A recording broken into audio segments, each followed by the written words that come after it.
El día miércoles venimos teniendo talleres muy gloriosos en donde el Señor nos está equipando, nos está capacitando con diferentes palabras.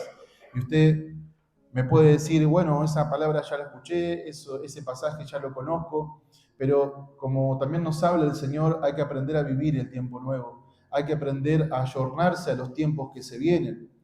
¿No es cierto? Nosotros vemos que el enemigo de nuestras almas todo el tiempo está usando estrategias nuevas para detener la obra de Dios. Y nosotros como cristianos no nos podemos quedar en el tiempo con lo que hemos escuchado una vez, con ese maná viejo, sino que todos los días el Señor manda su maná para que nosotros comamos alimentos frescos todos los días. Quizás el mismo pasaje, pero el Señor habla de manera diferente. Y eso tiene que ver con la perspectiva con la cual yo recibo la palabra del Señor. Si yo soy una persona subjetiva, puedo pensar que el que está hablando es mi hermano Jonathan y seguramente va a hablar de esta manera o va a hablar de tal cosa. Pero si, como nos enseñó nuestro pastor, escuchamos la palabra con un corazón en blanco, el Señor nos puede comunicar una revelación y nosotros podemos recibir un conocimiento para lo que resta en nuestra caminata de almas. Acuérdese que el Señor nos habló y nos dijo que nosotros tenemos un ticket de vida. Y usted no se piense que porque es joven o porque es adulto le queda mucho. El Señor determina eso. El Señor determina hasta cuándo usted va a seguir en esta tierra y cuándo usted se va a ir. Él le dio un ticket de vida. Algunos por 20 años, otro por 30, otro por 80. Hay gente que vive 100 años en la tierra. Pero eso lo determina el Señor. Ni que nosotros tengamos una vida saludable, ni que entrenemos, ni que no hayamos consumido cosas que hagan daño al cuerpo. Eso no determina cuánto tiempo nosotros vamos a vivir en la tierra. El ticket de vida es un regalo que da Dios, es una dádiva de Dios y Él decide cuándo se termina. Entonces, ¿qué hacemos nosotros en el mientras tanto? En el mientras caminamos en esta tierra, ¿venimos solamente a existir o tenemos una vida con propósito? ¿O hay propósito en la vida? Amén. Mucha gente entra en depresión y en problemas existenciales por causa de que no entiende su propósito en la vida.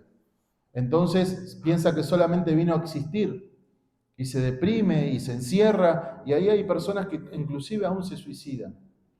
Pero Dios, cuando una persona se encuentra con Jesucristo, cuando entiende el plan y el propósito de Dios, lo primero que hace es rompe esas cadenas y entiende que Dios tiene un propósito con su vida. Y que Él es tan bueno y en su plan perfecto lo creó con tanto amor que no nos dejó afuera. Él no hace acepción de persona y cuando hablamos de esta palabra no hablamos de ideología de género, sino que hablamos de que no importa cuál sea tu condición, Él te quiere dentro de su casa. Él quiere que vos te arrepientas y que vuelvas a su camino y que conozcas el diseño original, porque ahí hay felicidad. Amén. Y hablando de un repaso de lo que vimos ayer, vimos que esta palabra disciplina en el hebreo es la palabra musar, que quiere decir formación para la sabiduría. La palabra musar en el Antiguo Testamento está relacionada con una formación más para la sabiduría, pero en el griego, en el Nuevo Testamento, habla de la formación del carácter. Habla de la formación del carácter, esta palabra disciplina, y es la palabra paideia, que es formación del carácter. Hablamos también de cómo nosotros como cristianos nos paramos delante de la venida del Señor. Si esperamos la venida del Señor aburridos, si esperamos la venida del Señor quietos, o si esperamos la venida del Señor avanzando y anhelando su venida. ¿Cómo tomamos nosotros Maranata? ¿Cuál es nuestra perspectiva respecto a Maranata? El Señor viene, ya está viniendo. El Señor ya está en camino, quiere decir. No es que Él está quieto esperando a ver cuándo venir, Él ya está viniendo, el Señor ya viene. Respecto a eso, a ese acontecimiento, a esa profecía de las profecías, ¿cómo yo me paro delante de esa profecía? De esa segunda venida, porque es un acontecimiento que va a ocurrir, va a pasar y todo ojo le verá. Amén. Entonces, ¿cómo nos paramos nosotros delante de eso, de ese acontecimiento? Amamos ese acontecimiento, lo esperamos con anhelo. ¿Qué hago en el mientras tanto? Porque va a haber galardón cuando Él vuelva. Vamos a morar con Él, vamos a reinar con Él y después habrá galardón. Cantar de los Cantares, en el capítulo 6 y en el verso 10, habla y dice que ¿quién es esta imponente como ejércitos en orden? Está hablando de la iglesia. Cuando ahí habla de la iglesia, habla y dice que la ve imponente como ejércitos en orden. Y no hay otra cosa que genere en alguien, de manera individual o colectiva, que sea imponente y que sea como un ejército en orden, que no sea la disciplina. La disciplina es lo que hace a una persona, a una mujer, a un hombre, a una iglesia, a la iglesia que el Señor va a venir a buscar, imponente. Amén. Amén, gloria a Dios. Vimos también Moisés, ¿no es cierto?, en el Antiguo Testamento, a Moisés, a Josué, a Daniel, pero vimos a Moisés cómo él pasó 40 años en el desierto y que esos 40 años no fueron 40 años perdidos, no fueron 40 años de castigo, y vimos que la disciplina no es un castigo, sino que la disciplina es un beneficio espiritual para que el creyente llegue hasta donde tiene que llegar. Entonces Moisés vimos que tuvo la universidad más larga, la carrera más larga, más longeva. Una carrera de grado decíamos que dura entre 5 a 6 años según cómo rinda las materias. Pero Moisés estuvo 40 años de escuela, 40 años aprendiendo con el objetivo de liderar a Israel. Cuando él salió de ese proceso de disciplina, él pudo y tuvo la capacidad y la gracia de Dios de poder liderar ni más ni menos que el pueblo de Israel. Vimos a Daniel cómo en su disciplina oraba 3 veces al día y eso inclusive hasta le podía costar la vida, pero la disciplina le había quitado el miedo, entonces él oraba igual, porque tenía una vida disciplinada, consagrada. Vimos también que Cristo no improvisó su ministerio. No es que Cristo se levantó un día y dijo, bueno, a partir de ahora arranco mi ministerio hasta la muerte de cruz. Él tuvo una preparación de disciplina. Él fue el hombre más disciplinado en esta tierra, hasta la muerte de cruz. Él oraba, tuvo 40 días de ayuno, tuvo tentación, y gracias a la disciplina espiritual que él tuvo, gracias a los ejercicios espirituales que él tuvo, pudo prevalecer. Y llegó hasta la cruz, y no se rindió, y murió, y resucitó, y traspasó los cielos, llevó cautiva la cautividad, y dio dones a los hombres. Gloria a Dios por la disciplina que él tuvo.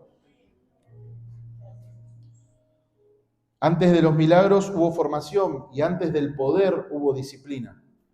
Amén. En Hebreos capítulo 5 y en el verso 8 dice que por lo que él padeció aprendió la obediencia. El Hijo de Dios que estuvo en este suelo de tierra, por lo que padeció, por lo que sufrió, tuvo que aprender a obedecer. Tuvo que pasar por un proceso de disciplina. Y hablamos también que la disciplina engendra 2 hijos. Y uno es la perseverancia y la otra es la constancia. Entonces, en el ejercicio de la disciplina, cuando yo tengo disciplina, cuando usted es una persona constante, una persona perseverante, esos son frutos de una persona disciplinada. Esa es la ecuación. Si usted es una persona perseverante, una persona constante, eso es el resultado de una persona disciplinada. Y hemos visto ejemplos de 2 culturas, como la cultura latina y la cultura de Japón. Vimos que el latino usualmente le gusta estar emocionado, está emocionado y después disciplinado. Y el japonés primero es disciplinado y en el transcurso de la disciplina encuentra la emoción. Y vimos que la disciplina es enemiga de la motivación y de la emoción. Va en contra. Vimos también que la disciplina tarde o temprano vence a la inteligencia. Es importante entender esto porque en la obra del Señor y en estos tiempos finales, tiempos difíciles, la emoción a veces nos juega en contra. Recuerdo que hace un tiempo escuché una hermana que nos dijo, están haciendo todo, con mucha emoción, pero esa emoción enseguida se le va a acabar. Están muy emocionados. Y la verdad que esa palabra a mí me impactó porque entendí como que me quise desalentar. Entonces, porque la emoción, hoy nos levantamos contentos y queremos servir a Dios, queremos que nos envíen a hacer la obra a África, donde nadie quiere ir, y mañana capaz que estamos no tan motivados, no tan emocionados, y no queremos ni que nos hablen, ni que nos llame ningún hermano. Ni a la iglesia queremos ir. Entonces, cuando escuché eso, que se hablaba por ahí, la verdad que me quise desalentar, y le pedí al Señor, Señor, yo no quiero servirte por emoción, no quiero servirte porque esté motivado. Quiero que mi servicio sea genuino y llegar hasta el final. Entonces, empecé a meditar en la palabra del Señor y llegó esta palabra que la disciplina es enemiga de la emoción y que el disciplinado y la disciplinada son los que van a llegar hasta el final. Por eso Japón es el tercer país en la economía mundial más grande del mundo. Japón, un país chico, geográficamente mal ubicado para ser potencia mundial, hoy es el país número 3 en economía mundial. Sin embargo, los latinos, nosotros acá abajo en Sudamérica, esperamos estar emocionados para hacer las cosas. Hoy estoy emocionado, abro el negocio, abro temprano, cierro, hago, mi hijo lo llevo al colegio y mañana, ¿vamos a ir al colegio? No, vamos mañana, mejor, estoy cansado. Sin embargo, el japonés, primero, su primer requisito para ser japonés es ser disciplinado. Toyota, Sony, Mitsubishi, ¿no es cierto? Empresas que ellos forjaron por medio de la disciplina. Y después de la disciplina, en el transcurso de que ellos son disciplinados, encuentran la emoción en lo que hacen. Son totalmente diferentes a nosotros. Pusimos esos ejemplos culturales para mostrar motivación, emoción y disciplina. ¿Amén? Y hablamos también que la disciplina es un puente. Imagínenselo así. ¿No es cierto? La disciplina es un puente que hace que el talento que yo he recibido se convierta en resultado. Si yo tengo un talento o tengo un don, si no cruzo el puente de la disciplina, ese talento nunca se va a multiplicar. Si ese don no cruza el puente de la disciplina, jamás va a producir fruto. Entonces, es necesaria la disciplina en los tiempos finales para que si usted recibió un talento o un don, produzca fruto y se multiplique. Y hablamos también de ejemplos de deportistas, como un deportista que nace con un talento, por ejemplo, para jugar al fútbol, es necesario que pase por el proceso de disciplina y de entrenamiento para ser el mejor. Si no pasa, va a quedar solamente con un talento truncado y una persona que en un momento sintió o alguien le dijo que tenía un talento y nunca pudo llegar. ¿Amén? Y que la disciplina tiene metas alcanzables. Aunque nosotros en nuestra vida anterior hayamos sido las personas más indisciplinadas de la tierra, la disciplina, una vez que nosotros llegamos al Señor, tiene metas alcanzables. En 1 Corintios, en el capítulo 9 y en el verso 24, el apóstol Pablo habla de un atleta y pone como ejemplo un atleta. Dice que un atleta renuncia a cosas, se abstiene de cosas por una corona corruptible, por una medalla, por un premio que se corrompe. Pero nosotros, nuestra corona, nuestro galardón es eterno. Entonces, lo nuestro va mucho más allá de lo tangible, va mucho más allá de lo que usted puede ver y tocar. Lo nuestro es eterno. La disciplina es espiritual y nuestro galardón es eterno. Galardón, para que usted tenga una imagen, es cuando una persona, un soldado, combatió en la guerra y se presenta delante del presidente de esa nación y ese presidente le da un galardón, una medalla especial por el trabajo que él hizo en la misión, en su nación. Entonces le da un galardón más alto que los demás. Y para los que pasan por el proceso de disciplina, hay galardón. Y ese galardón no es corruptible, sino que es eterno. ¿Amén? Entonces los tiempos finales exigen una iglesia disciplinada. Los tiempos finales exigen de hermanos, hermanas, niños y jóvenes disciplinados. De predicar no solamente cuando tengo ganas. Hoy me levanté y soy el mejor evangelista de todos los tiempos, pero mañana no quiero ni que me llamen. Ahí la palabra de Dios nos dice predicando a tiempo y fuera de tiempo. Eso solamente lo hace una persona disciplinada. Una persona que la emoción no le juega una partida contraria, sino que es una persona que la disciplina lo formó y entiende en su lugar, en su agenda, entiende y lo pone siempre primero a Dios. A pesar de que esté pasando sufrimientos, situaciones, pasando momentos injustos, siempre primero está Dios, a tiempo y fuera de tiempo. ¿Amén? La disciplina en tiempos finales no es solamente un reglamento interno de una iglesia. No piense que la iglesia del Camino del Señor, los hermanos tienen que cumplir un reglamento. Acá hablamos de la iglesia del Señor y hablamos a todos los que han sido llamados a ser la iglesia del Señor. Nosotros acá, los hermanos en México, los hermanos en Estados Unidos y todos los que han aceptado al Señor Jesucristo y han sido llamados a ser la esposa del Cordero. Para ellos es necesario la disciplina en los tiempos finales. Este es su mensaje para la iglesia del Señor. Amén. No es una lista de cosas que hay que hacer, sino que la disciplina en tiempos finales es el diseño de Dios. Es el diseño de Dios para alcanzar nuestra pureza y mantener nuestro testimonio. Si una persona no es disciplinada, y acá voy a abrir un paréntesis y voy a contar un testimonio. Cuando yo era más joven, veía evangelistas como el evangelista Claudio y otros evangelistas más que predicaban en todos lados. Y yo era jovencito, era un obrero y quería predicar. Yo lo llamé al pastor, estaba en la provincia de Corrientes, estaba el hermano Ricardo, allá me acuerdo. Digo, yo quiero hablar con el pastor. Y cuando le hablé, le dije, pastor, yo quiero hacer la obra. No sé, ni siquiera sé qué es hacer la obra, pero yo quiero hacer la obra. Porque quería imitar a los que estaban haciendo la obra, a los que predicaban, y veía lo que pasaba, el mover espiritual que había, y yo quería eso, anhelaba eso.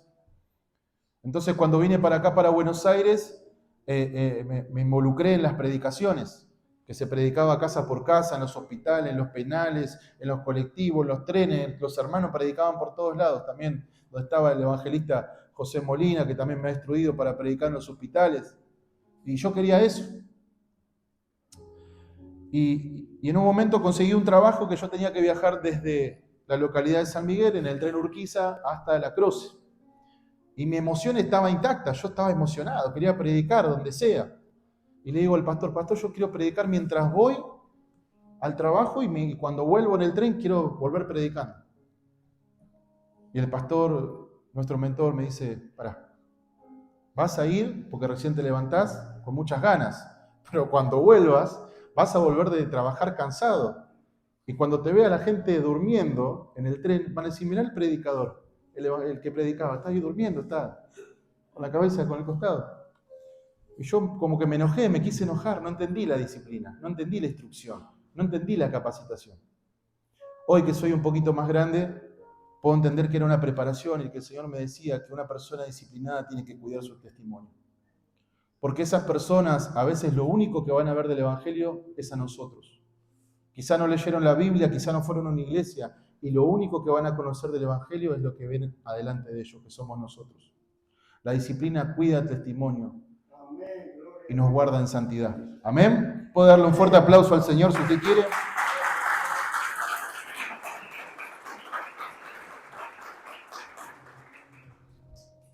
Dios es orden y cuando la disciplina es practicada, se alinea con el carácter de Dios. Cuando usted practica la disciplina espiritual, lo que está haciendo automáticamente se está alineando con el carácter de Dios. ¿Por qué? Porque cuando Dios creó el cielo y la tierra, lo creó de manera ordenada. Él no habló y creó todo de una sola vez, sino que tuvo un orden para crear las cosas. Por eso que el mundo y sus ideologías lo que hacen es ser lo más indisciplinado posible. Por eso que el Big Bang habla de una explosión. De una explosión nació la materia, se creó el mundo. Una sola explosión. ¡Wow! ¿En serio? Sí, es una teoría. ¿Sabe qué quiere decir teoría? La palabra teoría quiere decir conocimiento especulativo. Es un conocimiento especulativo. Están juntando cosas respecto a la materia, ciencia y otras cosas más de la física y tienen un conocimiento especulativo, una teoría. Entonces no hay nada más indisciplinado que el Big Bang, que la gran explosión, que la teoría de la evolución, que una explosión haya creado el mundo. Entonces cuando nosotros empezamos a caminar en la disciplina espiritual, nos alineamos con el carácter de Dios, porque Dios es orden, Dios es disciplina. ¿Amén? La disciplina es la evidencia del amor de Dios. Cuando usted está pasando por ese proceso, como quizá pasó Moisés, pasó Daniel, pasó Josué, pasó nuestro Señor Jesucristo, nosotros vemos el amor de Dios, tenemos que ver reflejado en ese lugar el amor de Dios. Así dice la palabra del Señor en Hebreos capítulo 12 y en el verso 6. Que Él disciplina al que ama. Si lo tenemos ahí en pantalla, Hebreos capítulo 12 y en el verso 6, Él disciplina al que ama. La disciplina es la manifestación del amor. Si estás pasando por disciplina espiritual o te están instando a que seas disciplinado, disciplinada, es porque te aman. Es porque te aman, es porque quieren que vos cruces ese puente para que te conectes con esa asignación. Porque hay algo espiritual, hay algo galardonador del otro lado del puente. Amén. Y en Hebreos 12:6, la palabra disciplina quiere decir pruebas y sufrimientos. Y uno de los entrenamientos que a veces Dios usa para que lleguemos y conectemos con eso que hay del otro lado del puente de la disciplina son pruebas y sufrimientos. Por eso es glorioso que un hermano hoy se haya parado a levantarse a agradecer porque su padre ha partido con el Señor en medio de sentimientos encontrados. Porque ha entendido que la disciplina lo está formando para lo que viene después. Amén. Y a veces a nosotros nos cuesta, cuando estamos pasando por situaciones económicas, familiares o diferentes cuestiones, decir gracias, Señor. Gracias. Gracias porque entiendo que esto es parte de la preparación y de la formación de mi carácter para cada día ser más como tú. Amén. Amén. La disciplina, en el proceso de disciplina hablábamos en el taller que en el momento de disciplina no hay sonrisas. En el momento de disciplina a veces hay caras serias, cara de dolor. ¿A quién le gusta pasar por la disciplina del Señor? ¿A quién le gusta ser instruido, que lo corrijan? Porque si hay algo que sobra y abunda en la disciplina es corrección, es instrucción, es ser corregido. Entonces, el ser humano, nosotros por naturaleza, no nos gusta ser corregidos. No nos gusta que nos digan cómo tenemos que hacer las cosas. No nos gusta que se metan en nuestra casa. Nosotros somos nosotros, la iglesia es la iglesia. Sin embargo, la vida de disciplina tiene una sola cara. La vida de disciplina no tiene dos caras, tiene una sola cara. Así como soy en la iglesia, soy en mi casa, soy en mi trabajo, soy en mi escuela. Esa es la vida que Dios me ha dado. ¿Amén? ¿Cuánto dicen gloria a Dios? La disciplina te saca del lugar de confort. No, tranquilo, voy los domingos, escucho la palabra, después en la semana yo trabajo, tengo cosas que hacer. Un montón de responsabilidades, cosas. La disciplina, si hay algo que hace, te saca del lugar de confort. Salí de ahí.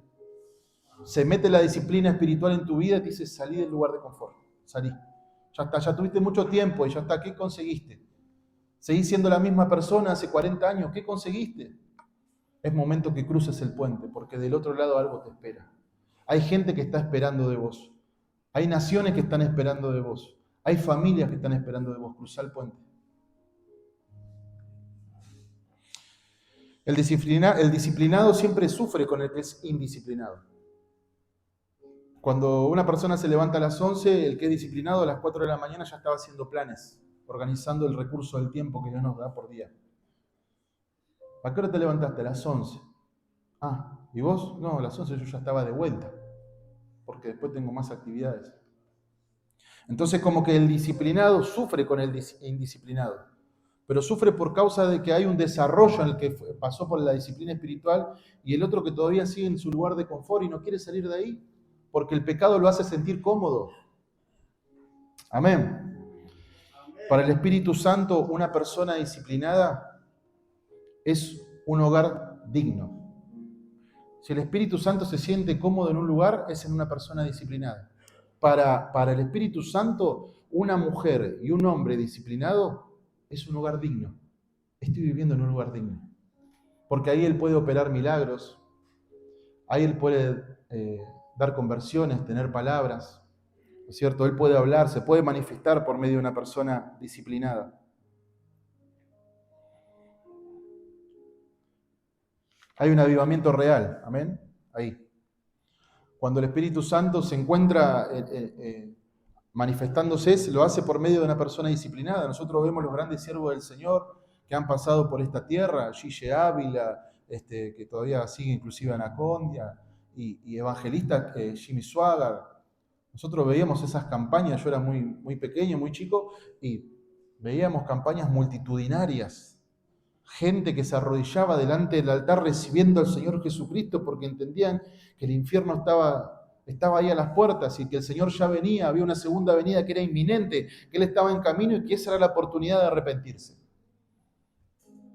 Tremendo. Pero esa gente, antes de esos movimientos de poder, antes de ese avivamiento real, uno de esos siervos lo cuenta en una entrevista, tuvo 40 días ayunando y orando. Tuvo una disciplina espiritual tremenda para que pasen los milagros cuando él hablaba. Y no era un elocuente, no era una persona que tenía un conocimiento bíblico y sistemático de las cosas. Era una persona que se subía al púlpito, se subía al altar o donde se movía y hablaba del Señor y la gente se convertía. Pero era una autoridad delegada por el Espíritu Santo, porque el Espíritu Santo estaba en un lugar digno. Acá me siento digno, acá puedo operar milagros, acá puedo dar conversiones, acá puedo tener un avivamiento real. Amén. Amén. El hogar, nuestro hogar, su hogar, es el laboratorio de la disciplina. Ahí es donde se empieza a engendrar, ahí es donde se empieza a hacer esto de la disciplina. En el hogar, la disciplina no es una dictadura, no son reglas humanas. Es un gobierno absoluto aunque yo no esté. ¿No es cierto? No es, bueno, acá en esta casa se hace así, se entra a esta hora, se sale a esta hora, y acá el que manda soy yo, y si no lo hacen acá, estos se van, ahí tienen la puerta, se pueden ir. La disciplina en el hogar no es un conjunto de reglas y obligaciones, sino que es gobierno absoluto. Aunque yo no esté, la disciplina espiritual sigue haciendo su trabajo. En Proverbios, en el capítulo 22 y en el verso 6, dice: instruye al niño a su camino, y cuando sea grande no se apartará de él. Está hablando de una instrucción temprana. Está hablando de lo que hacen las maestras de la escuela AMO, ¿no es cierto?, con nuestros hijos. Lo que hacen nuestras esposas, las madres de este lugar, es la instrucción temprana, la disciplina temprana, con aquellos que van a ser antorcha en una generación que exige una iglesia disciplinada. Amén. La disciplina trabaja en casa con la reflexión. La disciplina no exige, la disciplina atrapa. Alguien por ahí decía, mandar es obligar, pero conducir es persuadir. Y la disciplina persuade. A veces parece que está lejos. Es como aquel que anhela ser un soldado y ve la película de guerra y quiere ser Rambo. Pero cuando sabe todo lo que tiene que pasar para llegar hasta ese lugar, se vuelve atrás y se queda mejor mirando la película en el sillón. Sin embargo, a nosotros la disciplina espiritual tiene que ver con la reflexión, con entender que la disciplina es lo mejor que nos pueda pasar a nosotros como cristianos. Porque cuando nosotros no estemos como mamá, como papá, como abuelos, la disciplina sigue haciendo su trabajo en el hogar. Amén. Cuando un matrimonio camina en la disciplina espiritual, hay perdón mutuo, hay sujeción a Cristo, hay fidelidad. El hogar es el laboratorio más hermoso para la disciplina. La atmósfera en nuestro hogar se llena de la gloria de Dios y hay un respaldo espiritual, porque después cuando ese matrimonio, esa familia va a otra casa o va a la iglesia, se nota que esa familia es disciplinada, que es una familia que se mantiene en oración, que a sus hijos no le da lo mismo que vayan por ahí. Me voy con los chicos, ¿a dónde vas? Nos vamos ahí a Tribulato. Bueno, no, pará. Ahí pasa esto, pasa el otro. No le da lo mismo. ¿Por qué? Porque están bajo la disciplina espiritual y saben que el tiempo final requiere de una iglesia de jóvenes, hombres y mujeres disciplinados. El mundo busca destruir el diseño original, pero ya es evidente, ya la gente no se esconde para ir en contra de Dios. Ya las ideologías se meten dentro de los colegios. Y no tienen miedo de decir que están en contra de Dios y en contra del diseño. Ellos dicen el matrimonio, eso es algo de antes, casarse es algo de antes, eso del compromiso, eso es volver atrás. No, estás volviendo atrás, estás volviendo a lo de antes, estás volviendo al machismo, estás volviendo a lo que es de derecha y tuercen todo para un lado político. Sin embargo, es el diseño perfecto de Dios. Y la casa, el hogar, la casa no son las cuatro paredes, el hogar somos nosotros. Y somos el mayor laboratorio de la disciplina, porque desde ahí sale todo. ¿Amén? Entonces, ¿qué hace la disciplina en nuestro hogar delante de estas acusaciones y de estas intenciones del enemigo de dañar el diseño original o de que no se cumpla? Lo que hace la disciplina en nuestra casa es un vallado. Hace un vallado para que esas ideologías, para que esos pensamientos, para que esas percepciones o autopercepciones no penetren el vallado, porque ahí hay disciplina espiritual. Y aunque yo esté o no esté, la disciplina espiritual sigue siendo su trabajo. Amén. Son nuestros hijos antorchas para su generación. Bien, vamos a hablar de Pablo. Ya cerramos con esto. Y vamos a hablar de Pablo. Pablo es el heraldo de la disciplina. El apóstol Pablo, siempre terminamos hablando de él porque para nosotros el apóstol Pablo es de gran valor porque es el perito arquitecto de la iglesia.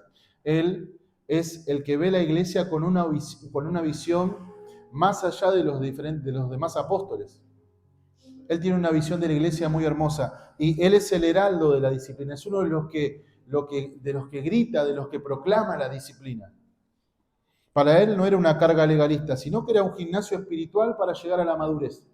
Él entendía que la disciplina espiritual para él era como ir al gimnasio ¿y qué haces en un gimnasio? Y busco estar mejor de salud, busco estar más flaco, busco sentirme mejor, que mi sistema circulatorio funcione mejor. ¿Y Pablo por qué usaba la disciplina como gimnasio? Porque él buscaba la madurez.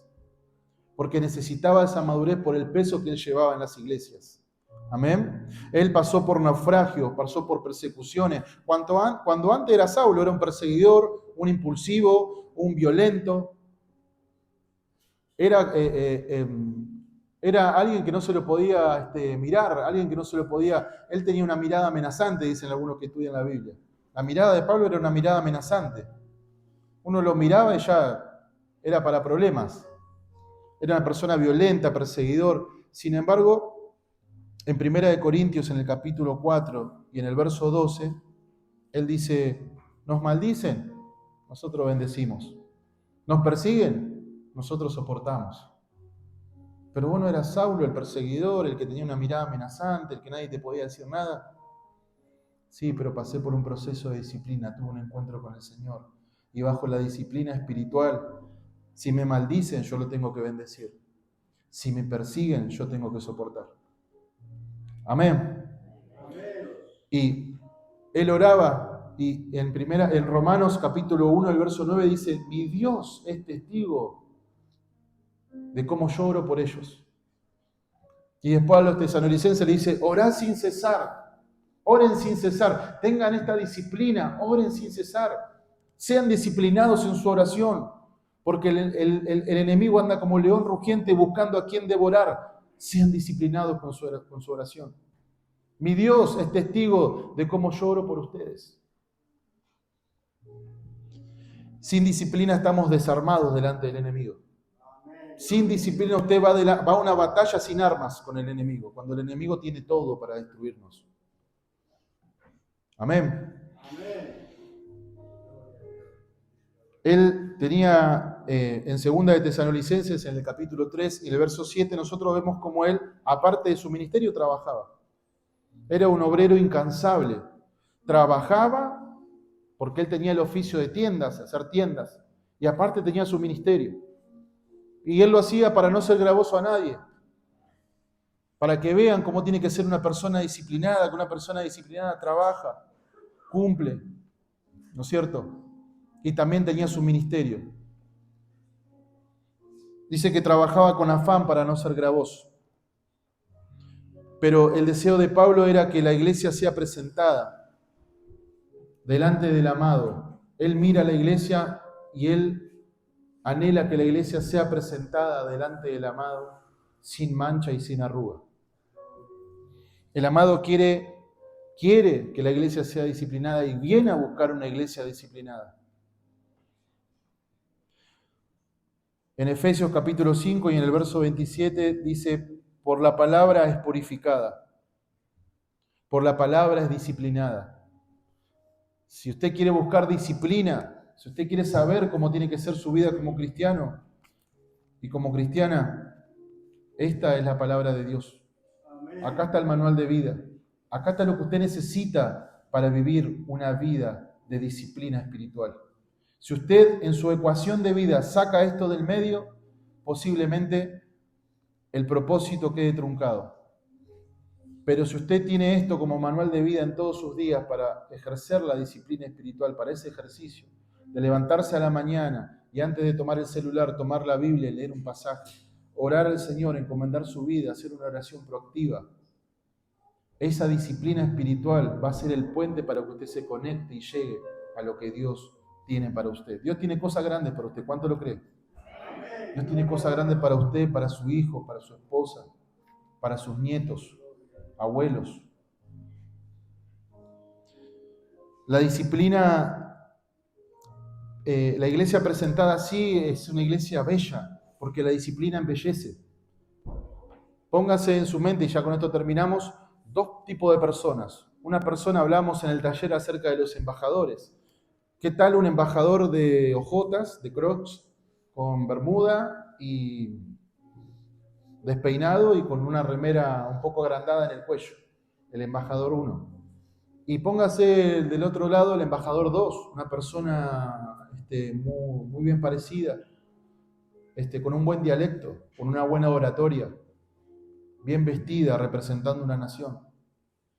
¿No es cierto? ¿Qué hace la disciplina con este y qué hace la disciplina con este?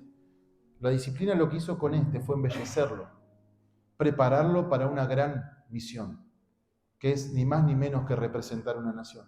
Y de este lado parece que no pasó por esa disciplina, por eso no está representando su nación como lo tiene que hacer. Entonces la disciplina embellece. La disciplina es el sello de amor y puente hacia la gloria. ¿Usted quiere comprobar lo que Dios tiene para su vida? ¿Quiere salir de ese problema existencial? Póngase el sello de la disciplina en el corazón.